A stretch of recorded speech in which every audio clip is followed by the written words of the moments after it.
Have you ever walked away from a conversation feeling a little smaller than when you walked in? Like someone talked over you, brushed past your words, or gave you that tone. You know the one, like your thoughts didn't matter anymore? It's a quiet kind of hurt, isn't it? Not loud, not dramatic. Just a little moment that stays with you longer than it should. And the truth is, as we get older, those moments can feel heavier. Not because we're weaker, far from it, but because we've spent a lifetime listening, giving, showing up for others, and sometimes it feels like that effort just fades into the background. Like people forget we've earned our place, our wisdom, our voice. But what if I told you that voice is still right here, just waiting to be heard in a different way? Not through shouting, not through arguing, but through something stronger, quieter, and far more powerful. Today, I want to talk to you, yes, you, about how to handle people who don't treat you with the respect you deserve. Not with drama, but with a calm strength that speaks for itself. You don't have to prove anything to anyone anymore. You've done enough, seen enough, lived enough. And if any of this feels familiar, if even one sentence here made you nod your head or sigh a little, I'd love to know. Go ahead and leave a comment below. Not just for me, but for someone else reading who might need to hear they're not alone either. Let's begin. Just you and me. 1. Silence can say more than words. You don't need to shout to be heard. I know. That might sound a little strange at first, because in a world that's gotten louder, where everyone's interrupting, talking over each other, proving themselves, silence can feel invisible. But here's the thing most people don't realize. True presence doesn't need volume. Sometimes the most powerful thing you can do when someone is disrespecting you is to say absolutely nothing. No explanation, no comeback, just a steady, calm silence. The kind that says, I see what you're doing, and I'm not playing along. Let me ask you something. Have you ever been in a conversation where someone cut you off or dismissed what you were saying? Maybe they didn't even notice they did it. Maybe they did. Either way, it leaves you feeling like your words, your time, didn't count. Now imagine this. Instead of trying to talk louder or defend yourself, you just stop.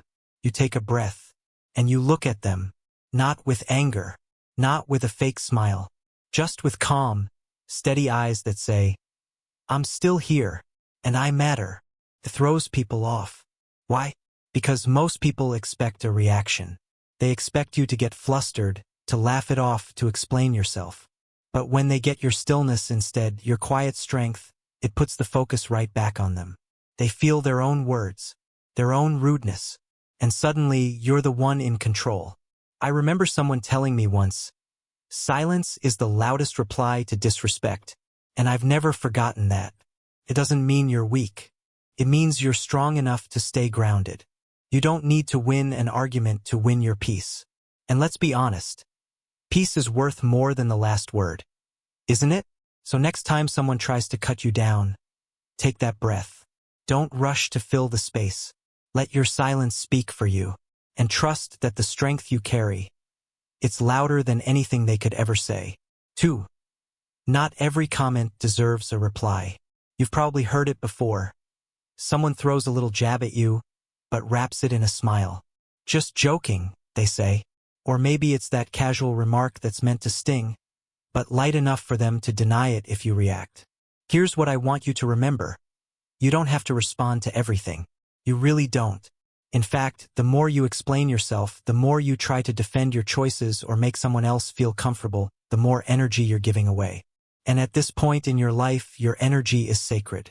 You don't need to spend it trying to convince people who've already made up their minds. I'll be honest with you. I used to explain a lot. I thought if I just said it the right way, if I gave the full story, maybe they'd understand. But most of the time, they weren't really listening. They were just poking, testing, seeing how far they could go. And you know what finally worked? Saying nothing. No smile. No response. No playing along. Just letting their words hang in the air and fall flat. It changes everything. Because when someone tries to get under your skin and you give them nothing in return, not a laugh, not a defense, not even a blink, it takes away the only thing they were really after, your attention. People who disrespect others thrive on reaction. And when they don't get one, they don't know what to do. It's like pulling the plug on their power source. Now, this doesn't mean you become cold or shut off. It means you get to choose when to speak and when to stay silent. And that's a kind of control many people don't expect, especially from someone they thought they could push around. So the next time someone says something passive-aggressive or a little too personal, ask yourself, do I really need to respond to this? Most of the time, the answer will be no, because peace isn't found in proving your point. It's found in knowing you don't need to. 3. You don't owe anyone an explanation. You've lived long enough to know that life doesn't always follow a straight path. Maybe you retired early. Maybe you didn't. Maybe you downsized, moved away, started over, chose peace over people-pleasing. Whatever your story is, it's yours. And that means you don't have to explain it to anyone who isn't really listening. And let's be honest, a lot of people aren't. They're just curious, nosy, looking to judge or compare. They ask, why don't you come around more? Or why are you still living alone? As if your choices need to fit their comfort zone. But here's the truth, and I say this with love. You don't owe anyone a tour through your personal life. You've earned the right to live how you choose, without offering up your reasons like some kind of report card. The next time someone questions your choices, and they will try this, because it felt right for me. That's it. Simple, strong, final. You don't have to unpack it. You don't have to back it up with stories or soften it with a nervous laugh. You're not being rude, you're being clear. And clarity is a gift, both to yourself and to the people who need to know where your boundaries begin.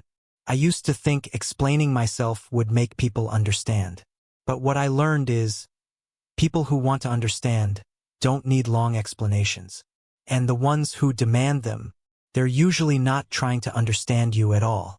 They're trying to control the narrative, to make you second-guess yourself. And you don't need that. So if you've been stretching yourself thin just to be understood, stop. You've lived enough, learned enough, and you're allowed to do what's best for you, no disclaimer required. 4. Create distance without drama. Let's talk about space. Not the kind you measure in miles, but the kind you create between yourself and someone who drains you. Maybe it's a family member who always has a critique, a friend who turns every conversation into a competition, or someone you've known for years who constantly makes you feel a little smaller, a little less seen. And maybe you've told yourself, they don't mean any harm, or it's just how they are. But here's what I want you to know. Just because someone has a history with you doesn't mean they've earned unlimited access to you. You're allowed to step back, quietly, gently, without making a scene. It's not about cutting people off or holding grudges. It's about adjusting the distance to protect your peace. Because peace, especially at this stage of life, isn't a luxury. It's a necessity. I know we were raised to be nice, to be patient, to keep the peace even when it costs us our own. But the truth is, constantly shrinking yourself just to maintain a relationship isn't kindness. It's slow, silent self-abandonment. You don't have to justify why you're not calling as often. You don't need to explain why you stopped showing up to every gathering.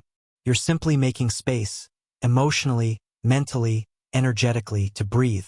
And in that space, something amazing happens. You remember who you are without their voice in your head. You stop feeling like you're walking on eggshells. You stop rehearsing what to say so they won't get upset. You start healing. And yes, some people might say you've changed. Let them, because you have, and that's a good thing. You've grown. You've learned what you will and won't accept. That's not being distant. That's being clear. Protecting your energy is not selfish. It's sacred. And the people who truly love and respect you, they'll understand the distance, or at least they won't punish you for needing it. 5. Your posture speaks before you do. Have you ever noticed how your body reacts when someone disrespects you? Maybe your shoulders sink just a little. Maybe your voice softens. Maybe your eyes drop to the floor without you even realizing it. It's like our instinct is to shrink ourselves when someone makes us feel small. But I want to offer you something different. Something strong, simple, and completely within your control. Don't shrink. Stand tall. Not in anger, not in defiance, but in calm, steady self-respect. Next time someone interrupts you, dismisses you, or throws a comment meant to undermine you, pause. Take a breath. Lift your chin. Straighten your back. Look them in the eye. That's it. You don't have to say a word. Because what your posture says, without you even speaking, is, I know who I am, and I'm not going anywhere. People who rely on intimidation or control don't expect that kind of quiet strength. They expect you to stumble or second-guess.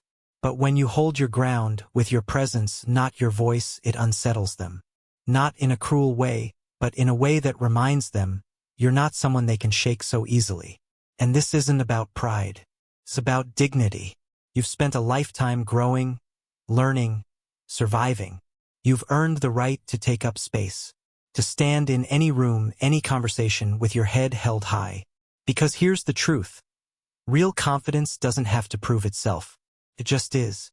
And when people see you carry yourself with that kind of unshakable calm, they start treating you differently. Not because you demanded respect, but because you quietly showed you already had it. So don't underestimate what a straight spine and a soft smile can do. Says everything you need without wasting a single word. Look, I know sometimes life makes you feel invisible, like your voice doesn't matter, or that your years of experience don't count for much anymore. But that's simply not true. You have a lifetime of wisdom, strength, and stories that no one else has. And every day you choose to keep showing up, keep standing tall, is a victory. So remember this. Respect isn't something you have to beg for. It's something you claim quietly, firmly, with your words, your actions, and yes, even your posture. You deserve to be heard, to be valued, and to be treated with kindness and dignity. Never forget that. If anything I've shared today sparked a thought, a feeling, or even a question, I'd love to hear from you. Your voice matters here, always. Thank you for listening. You're not alone, and you're never too old to take your power back. And if you found any of this helpful, consider passing it on to a friend or neighbor who might need a little reminder today. Sometimes the smallest step can make the biggest difference.